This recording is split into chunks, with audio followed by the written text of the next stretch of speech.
Olá, me chamo Rafael de Oliveira Silva, sou aluno mestrando do Mestrado Profissional de Educação Física em Rede Nacional, o PROEF, e faço parte do polo da UFC. Bom, gente, nesse mapa conceitual nós iremos abordar as problemáticas da educação física escolar, que foi o nosso tema da nossa disciplina estudada.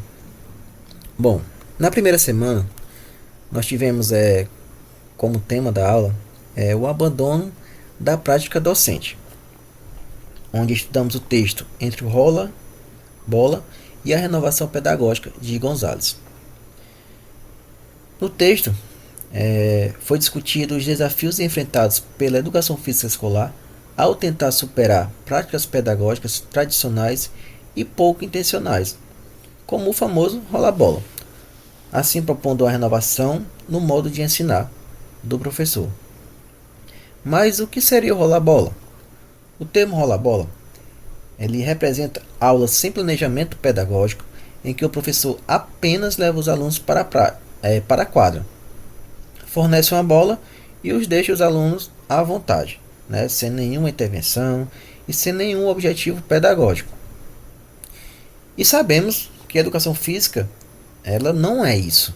Né? O professor ele deve promover o conhecimento sobre as práticas corporais com objetivos claros, conteúdos definidos, juntamente com uma avaliação coerente com o processo de ensino e aprendizagem. O professor, como mediador, ele deve planejar e avaliar continuamente sua prática, sempre considerando o contexto dos alunos e da escola, rompendo assim com os modelos mecânicos e já ultrapassados, né, tradicionais. Então conclui-se que é necessário o professor superar o rola-bola, se atualizando com formação continuada, reflexão crítica e compromisso político-pedagógico para com ele e toda a comunidade escolar, especialmente o aluno.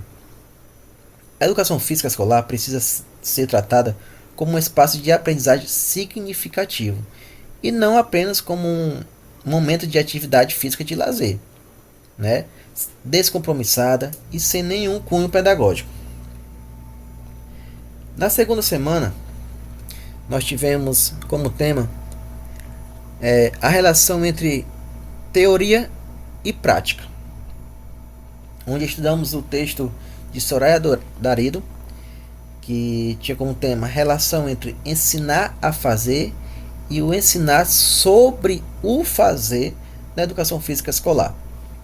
No texto, ele aborda a dualidade presente no ensino da educação física escolar entre ensinar a fazer, que é a prática, né, somente o movimento por si, e o ensinar sobre o fazer, que é fazer o aluno refletir por que ele está fazendo aquele movimento, o porquê ele está fazendo aquela prática. Sabemos que historicamente o ensino da educação física ele priorizou apenas a prática, né, somente o movimento, desvalorizando os conteúdos conceituais e reflexivos, onde a prática esportiva e a aptidão física dominaram as aulas, chegando muitas vezes até mesmo excluir os alunos menos habilidosos. Então, com isso, a educação física ela foi vista como uma disciplina apenas recreativa, sem nenhum vínculo com os objetivos pedagógicos da escola. Porém, a partir dos anos de 1980, surgiram críticas a essa abordagem e o movimento renovador da educação física propôs uma nova perspectiva. A ideia central era que a educação física deveria ser um componente curricular que problematiza, analisa e discute as práticas corporais, ou seja, deixaria de ser apenas uma disciplina recreativa e se tornaria uma disciplina com viés de fato pedagógico, propondo o ensino da educação física a partir da cultura corporal, incluindo como, por exemplo, os esportes, as danças, lutas, ginástica, dentre os outros. Com isso, deixando o foco não apenas na execução, mas na compreensão do contexto, valores e significados sociais dessas práticas, né, abordadas na aula.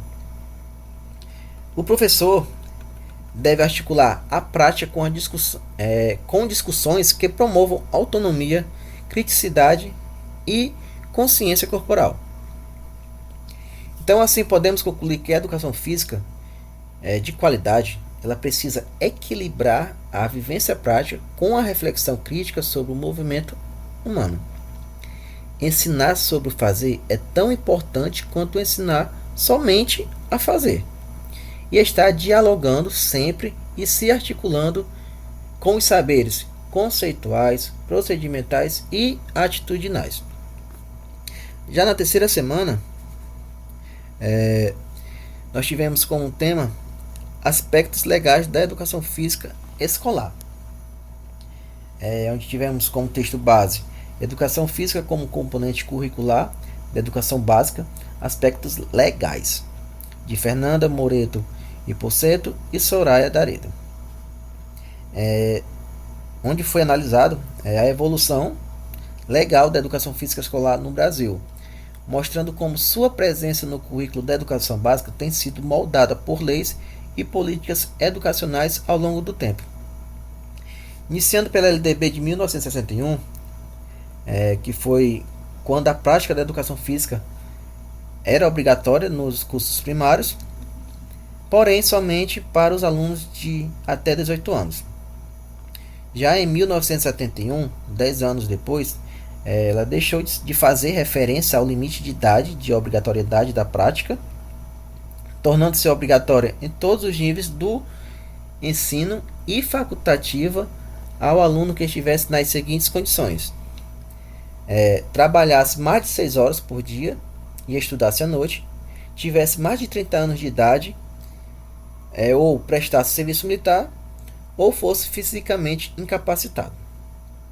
Já na Lei 9394/96, reconhece que a educação física como componente curricular obrigatório e determina que a disciplina seja ajustada às faixas etárias e articulada à proposta pedagógica da escola. No entanto, ainda permite as dispensas, para algumas situações específicas. E que em 2003, com a Lei 10.793, nos traz novas interpretações, controvérsias e distorções na aplicação da lei.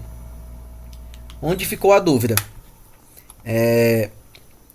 O que seria facultativo? A educação física como um todo, ou somente a prática realizada na aula de educação física? Entendemos que a prática pode ser até facultativa, porém a aula de educação física em si, ela não deve ser ignorada.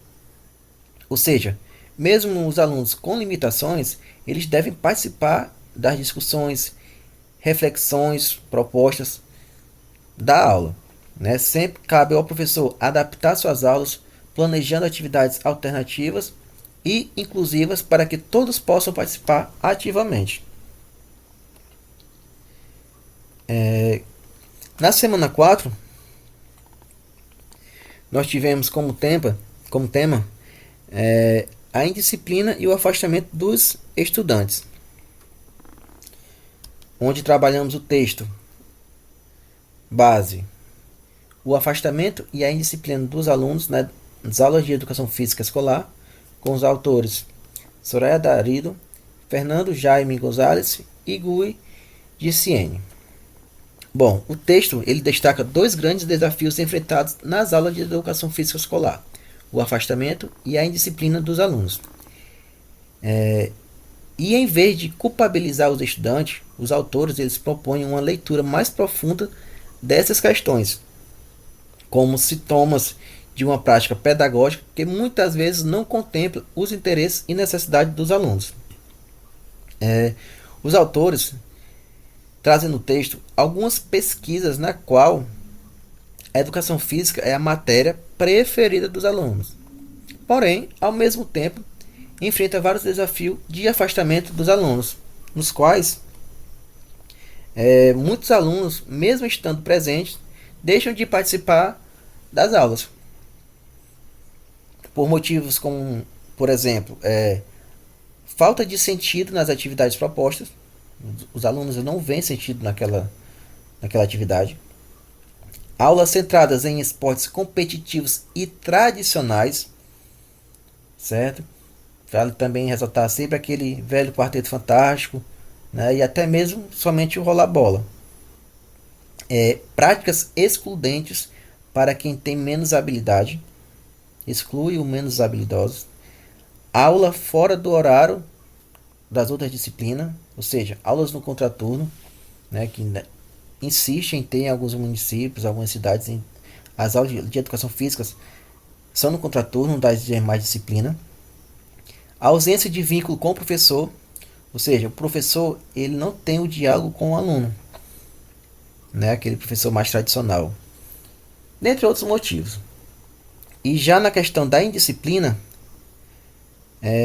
não é apenas a de desobediência, certo? Mas pode indicar desinteresse, falta de motivação, sensação de exclusão e muitas vezes é um sinal de resistência a uma prática que não faz sentido para o aluno, ou seja, ele não está se sentindo bem com aquele conteúdo e acaba por optar em não querer fazer, ocasionando até mesmo estresse, né? Tanto com o professor como com o aluno em si.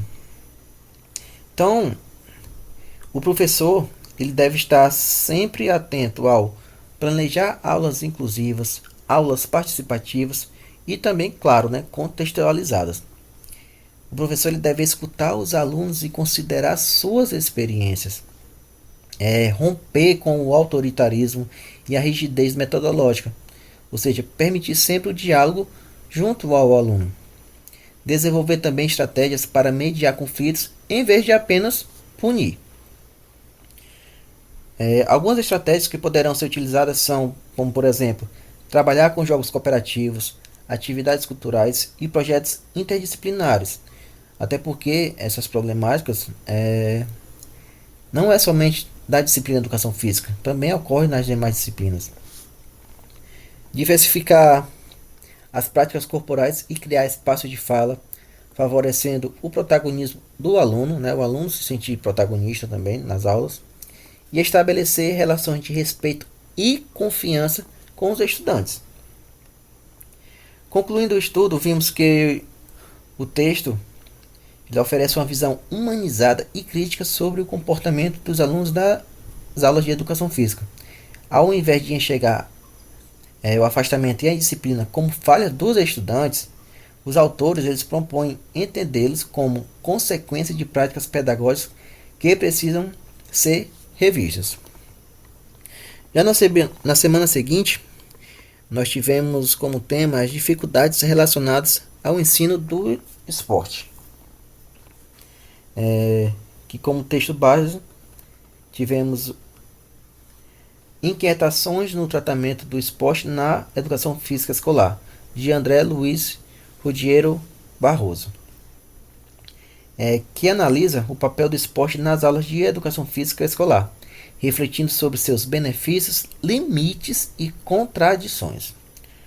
O autor ele propõe uma visão crítica sobre o uso do esporte como conteúdo central das aulas, defendendo que ele deve ser tratado pedagogicamente e não de forma acrítica ou excludente.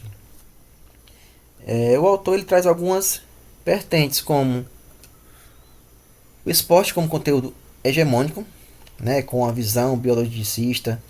As aulas são voltadas para o rendimento, a competição e a seleção dos mais aptos, muitas vezes com ênfase em treinamento esportivo, sem nenhuma fundamentação pedagógica. Essa hegemonia se consolidou por diversas razões.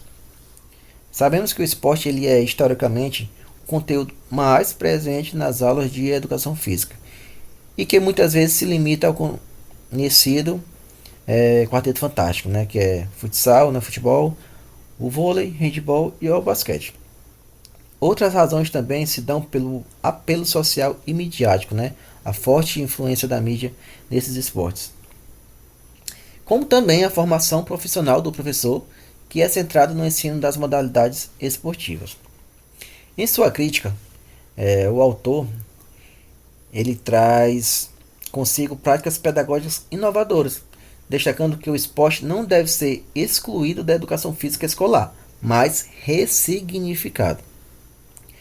Trabalhando o esporte da escola, o esporte educativo, ensinando o esporte como uma produção social e cultural, explorando, por exemplo, regras e suas variações, sendo essas variações de acordo, né, com a comunidade escolar, com a cultura escolar, histórica das modalidades e vivenciar diferentes práticas esportivas, né, não só aquele quarteto fantástico, né, mas também propor ao aluno outras vivências de outros esportes, de outras modalidades. Inclusão de adaptações e variações cooperativas, como também uma reflexão crítica sobre a mídia, profissionalização, violência e preconceito. Então o texto ele nos faz refletir, como professor de educação física, a resgatar o potencial educativo do esporte, mas como um novo olhar, menos centrado na competição, mais voltado à formação humana. E isso exige reflexão, planejamento e compromisso com uma escola democrática e inclusiva. Na sexta semana, nós tivemos como tema questões de gêneros na educação física escolar. E como texto base, tivemos a Educação Física Escolar e as Questões de Gênero, de Osmar Moreira de Souza Júnior, onde foi problematizado como as questões de gênero afetam as práticas pedagógicas na educação física escolar, especialmente no que diz respeito às aulas mistas e às relações de equidade entre meninos e meninas. Iniciando, nós tivemos a definição de sexo, gênero e orientação sexual, onde sexo refere-se às características biológicas, né, do corpo, né, homem, mulher. O gênero é uma construção social e cultural, e as orientações sexual e a orientação sexual diz respeito à direção do desejo afetivo sexual do indivíduo. O autor ele ressalta a importância de compreender essas categorias para evitar práticas discriminatórias e excludentes nas aulas. Numa problematização inicial, o autor ele questiona a prática comum de aulas mistas na infância e a separação por sexo no ensino fundamental 2, né, nas séries finais. Ou seja, que é comum a gente observar que na educação infantil e no fundamental 1, nas séries iniciais, as aulas mistas. Já quando chega no fundamental 2, né, nas séries finais e no ensino médio, há uma tendência de separar, né, as aulas, né, de sexo. As aulas são separadas de meninos que são separadas das meninas. Então, o autor ele propõe que o professor reflita criticamente sobre quando e por que separa ou mistura o gênero em suas aulas. No texto temos como proposta pedagógica que aulas mistas devem ser espaço de diálogo, respeito e aprendizagem mútua, onde se é recomendado nas aulas práticas a adaptação de regras para equilibrar as habilidades, né? Atividades que desafiem os estereótipos de gênero e estratégias de sensibilização e vivência inclusiva para promover a equidade. E que o objetivo é valorizar as diferenças sem hierarquizá-las. E tendo como considerações finais do texto é que a educação física escolar deve contribuir para que os meninos e meninas se reconheçam e se respeitem em suas diferenças, e que a equidade de gênero deve ser um princípio norteador das práticas pedagógicas, promovendo inclusão, respeito e justiça social. Finalizando os estudos sobre as problemáticas da educação física escolar, tivemos na sétima semana os temas geradores. Problemáticas emergentes do contexto pedagógico dos professores pesquisadores do PROEF, onde foi lido parte do capítulo 3 do livro Pedagogia do Oprimido, do autor Paulo Freire. Onde vimos que na obra de Paulo Freire, especialmente no capítulo 3, apresenta a dialogicidade como essência da prática educativa libertadora. Nesse sentido, a ausência de diálogo entre professor e aluno representa uma situação limite que se manifesta de forma contundente no contexto da educação física escolar. Essa problemática, ela revela não apenas como obstáculo pedagógico, mas como impedimento à construção de sujeitos críticos e autônomos. E assim, finalizando a disciplina, podemos observar a ligação de cada tema abordado, onde observamos durante as problemáticas apresentadas que as mesmas se apresentam ligações uma com a outra, sempre interligadas, fazendo repensar o papel da educação física escolar, buscando meios para que possamos amenizar essas problemáticas e assim termos uma educação física mais presente e mais efetiva.